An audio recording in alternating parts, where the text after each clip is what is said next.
This is the Kevin Simpson Show, expert insight and analysis from the industry's top investment professionals.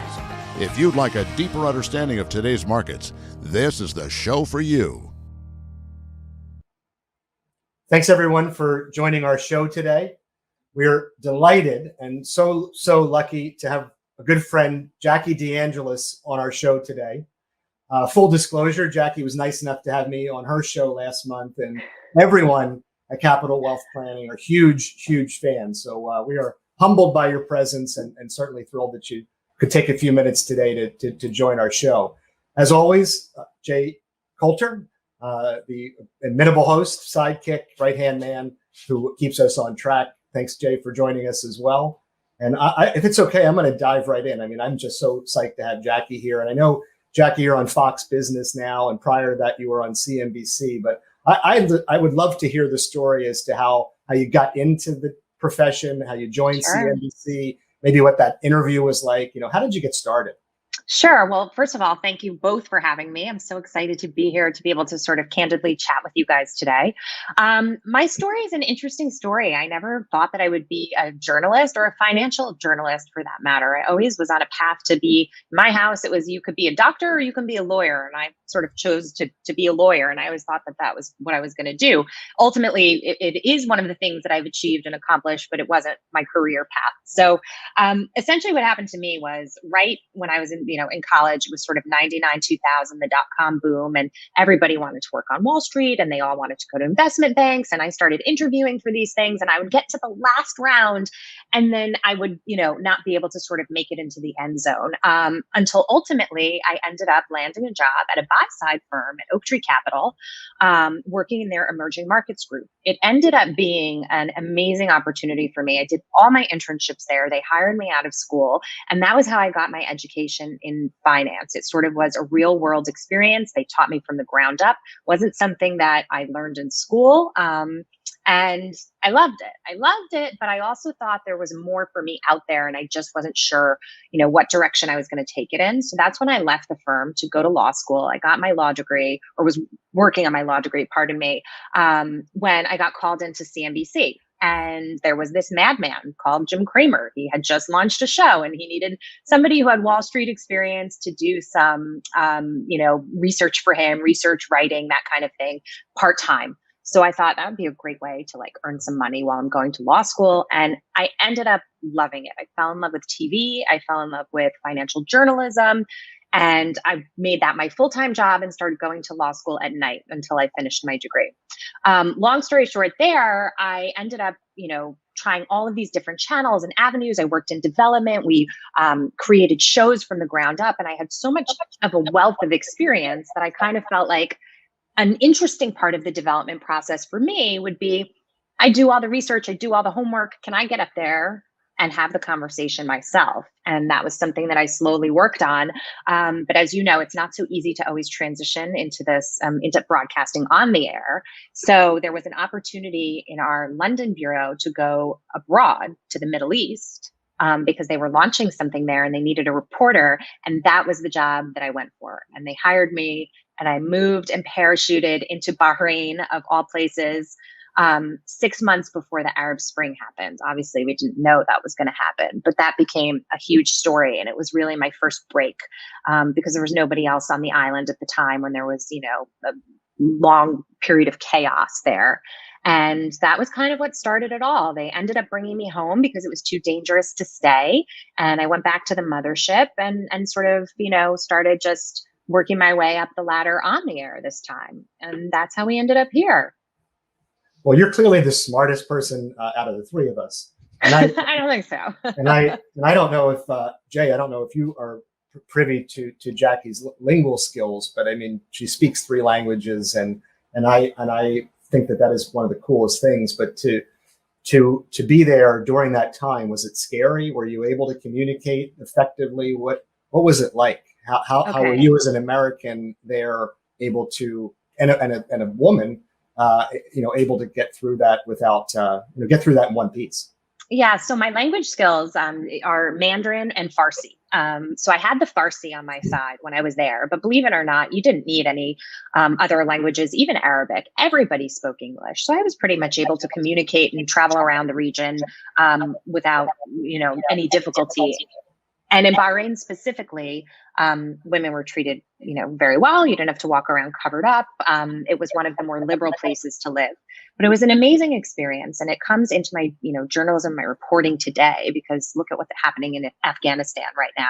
Living through a movement, although I'm not comparing them, they were totally different scenarios, but a very tense movement, roughly 10 or 11 years ago, compared to what's happening there today. It gives you a little sense, having been on the ground, of what it could be like.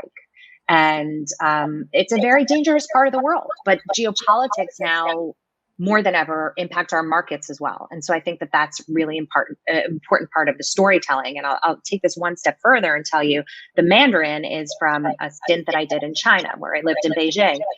China's become a huge part of the story too. And having that experience on the ground and understanding culture and how the dynamics of Chinese politics really works helps me do my job today.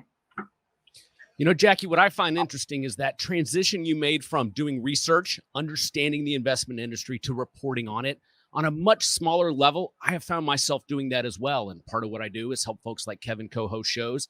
And one of the hardest things is preparing for interviews. You've interviewed Timothy Geithner, Bill Clinton, Warren Buffett, and hosted a town hall with Barack Obama. Who is the most difficult interview you've had to prepare for, and why? Wow, that's a very interesting question. I'm going to backtrack by saying one of the reasons I think I actually was very well suited for journalism was because when I was at the hedge fund, what we were doing essentially was the same thing. We were fact finding. It was emerging markets. It was companies that people didn't invest in or know that much about.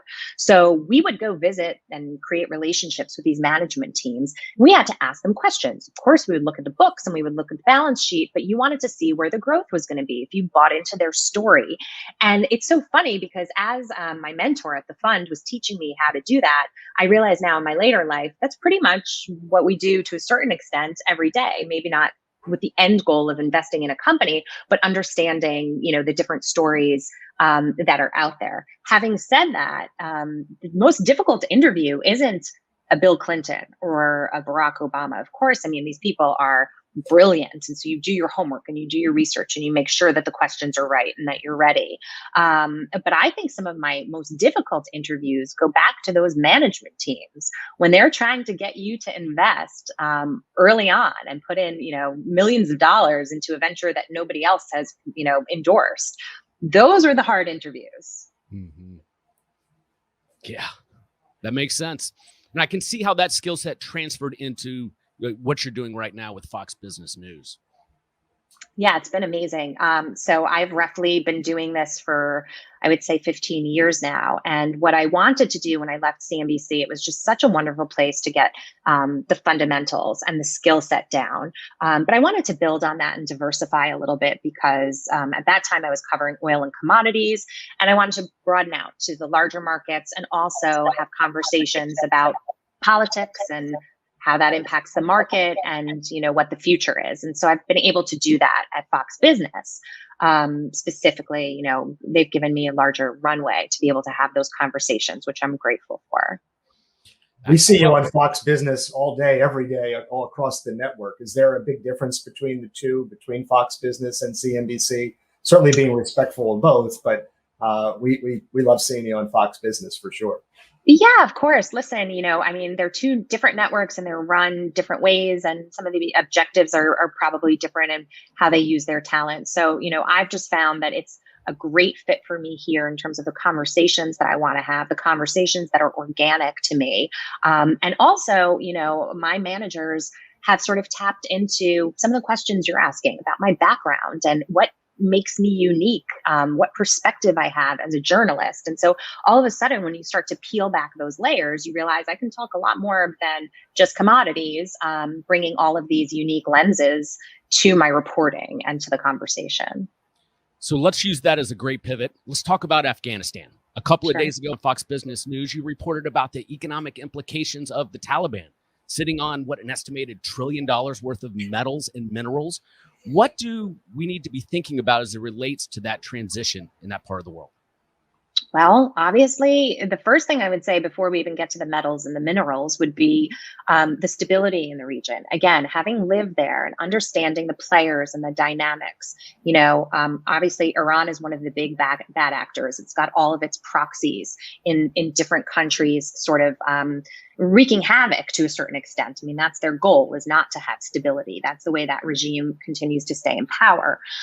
So the linchpins that you have, the American allies, for example, the UAE and Saudi Arabia, all wonderful, but don't necessarily marshal the same kind of power. And so when you're seeing what's happening in Afghanistan with the Taliban right now, it concerns me greatly, because I think about overall stability in the region and the ability for these terror organizations to essentially, putting it mildly, cause a lot of trouble and a lot of disturbance.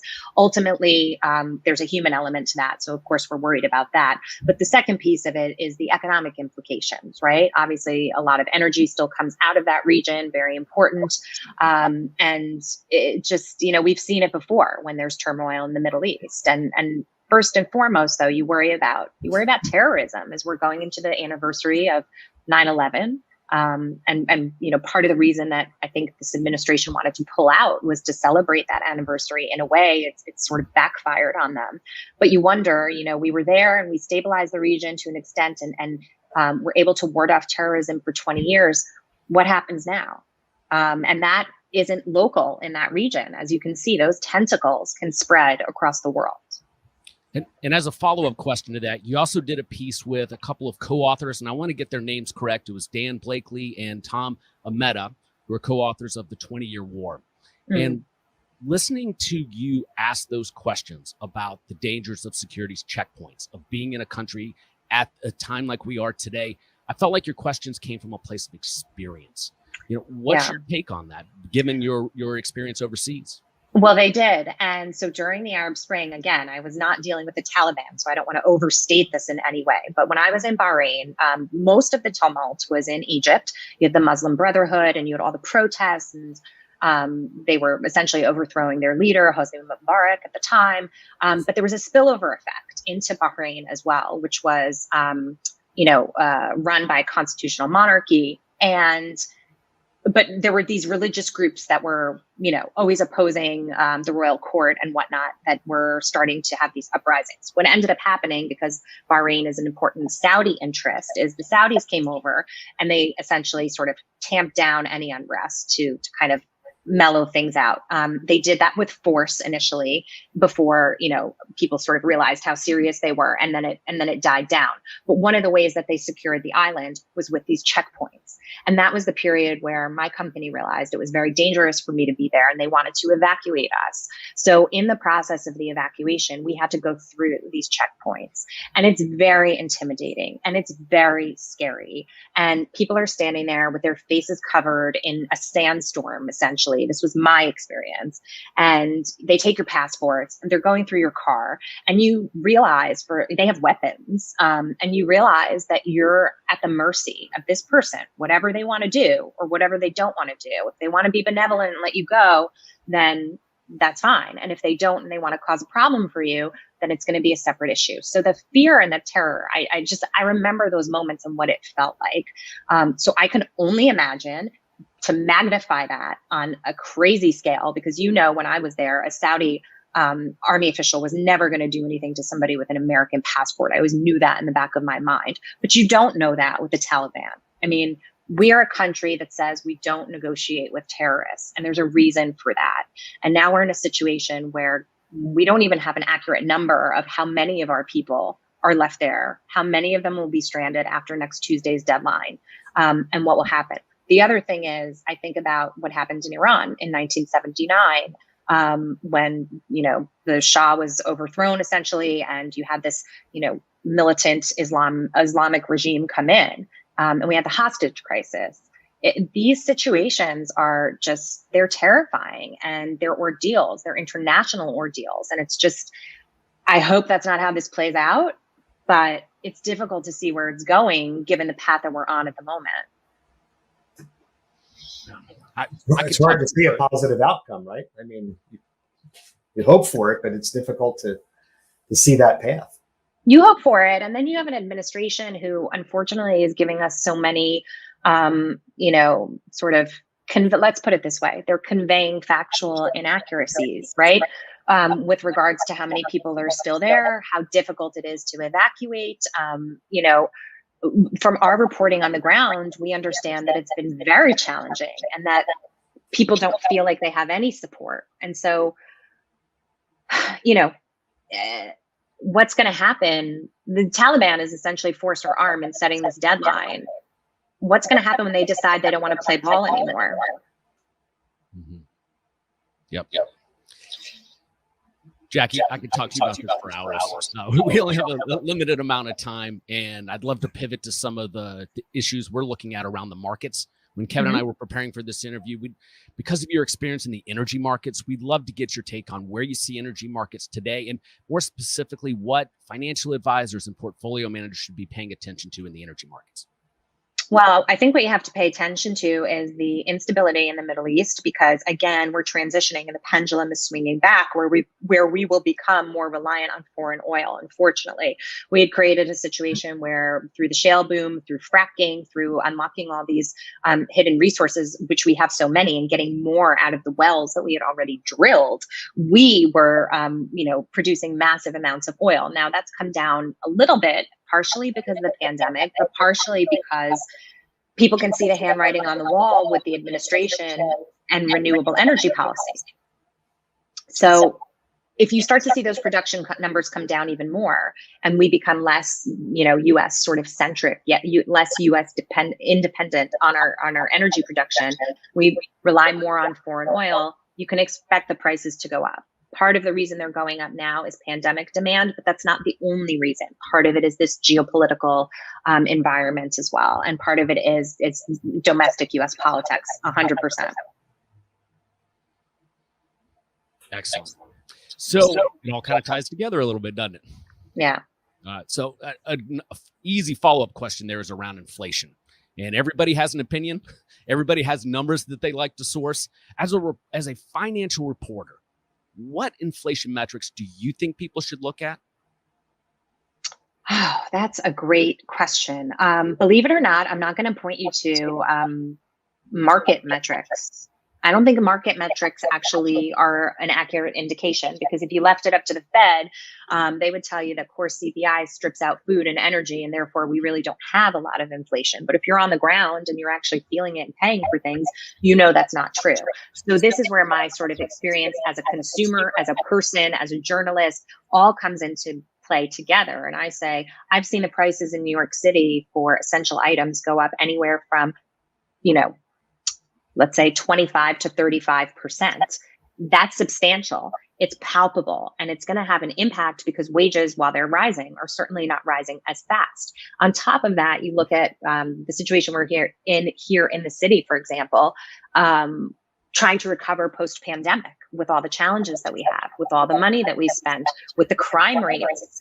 And you wonder how this economy is going to recover when prices are moving up so quickly. So I take that little microcosm and think about the rest of the country and the impact that this is going to have. And I think that people are largely underestimating the negative impact of inflation right now.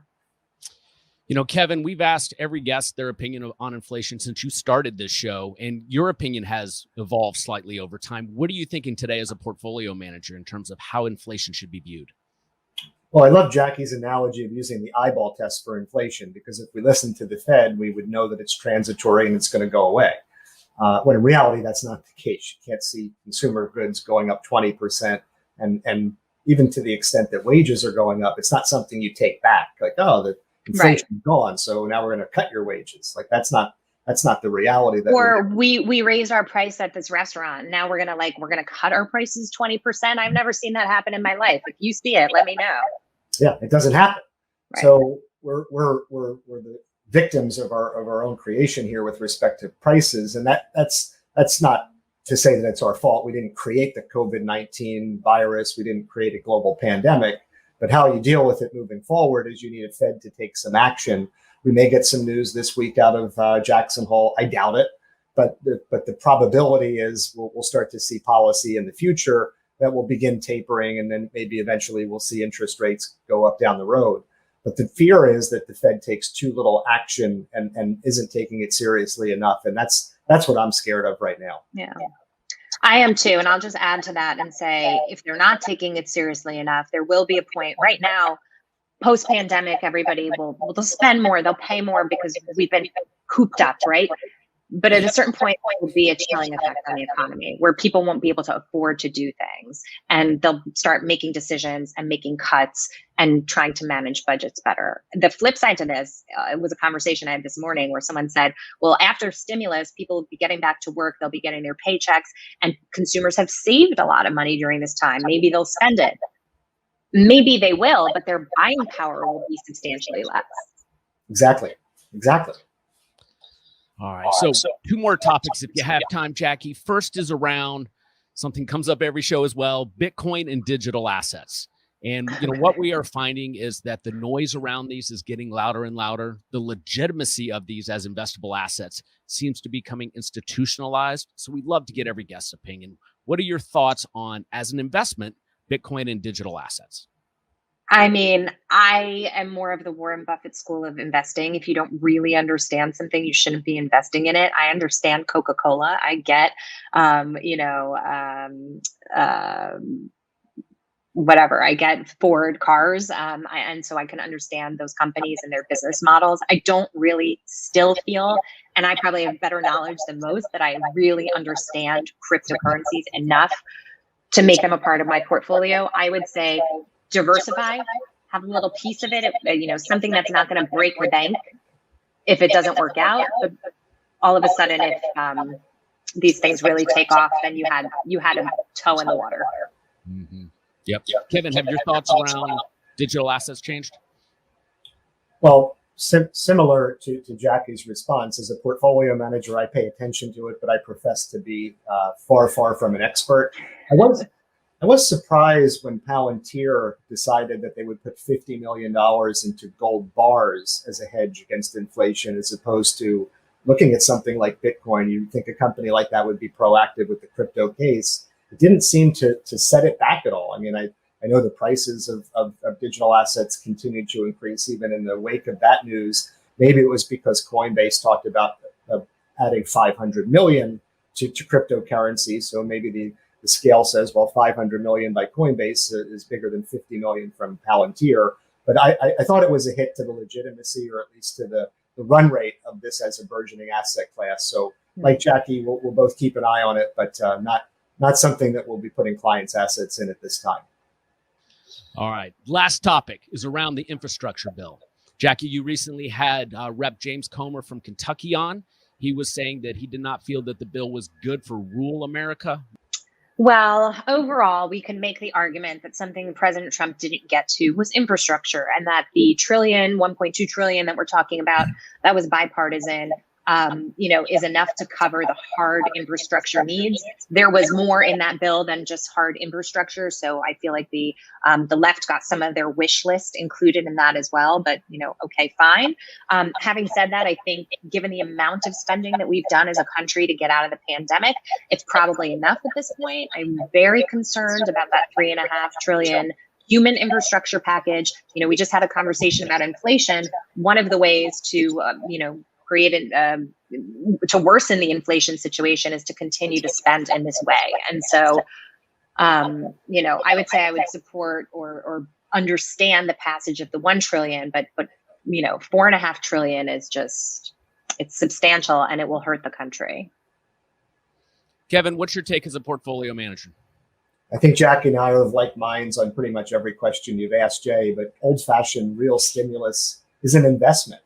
And you're talking about a 5-year period of this roads, bridges, waterways, even broadband, which maybe is an old-fashioned infrastructure, but it's real infrastructure. That's an investment. It's not a handout. So I think anything along those lines is something that we would all support. It was bipartisan. Anything short of that, when you talk about another 3 trillion, it's not infrastructure. It's not. So I hope we have some fiscal responsibility as a country as we think through this next phase. Excellent. Jackie, we really appreciate you coming on. For viewers and listeners, if you're interested in signing up for Kevin's Monday Morning Observations newsletter, please visit cwpnewsletter.com. That's cwpnewsletter.com. Way more importantly, watch Jackie on Fox Business. She's far better than I am. So great to see you guys. Thank you for having me. Thanks, Jackie. Thanks, Jay. Bye, everybody.